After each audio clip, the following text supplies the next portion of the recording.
Huawei Mate X7 Collector's Edition unboxing. Let's see what it looks like.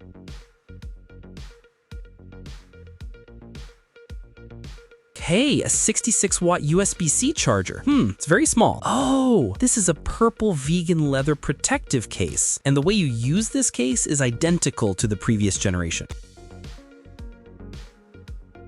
Powering it on straight away. I know what you all want to see the most. Oh, there it is. Kirin 9030 Pro. Turns out it's called Pro. Next, I'll insert the SIM card. I want to check. Did you guys see that? 5A. Wow. Is a new network designation referring to 5G Advanced, also known as 5.5G. Let's check the color. Oh, purple in vegan leather. The previous generation didn't have purple vegan leather. Now, purple vegan leather makes a return. And I noticed that the moment I folded it just now, the feel of the hinge is different compared to the previous generation. In the initial stage of unfolding, there's an outward expanding force. And then as you slowly unfold it, the hinge has a relatively strong resistance. The previous generation had strong resistance right from the start. At the same time, look at this, the extreme hovering angle. The previous generation was about like this. Look, from here it would slowly drop down, but with the Mate X7, I can go very extreme, about to this position. See? No problem. This is the all-new Xuanwu Waterdrop Hinge. Then unfolding it, let me show you the crease.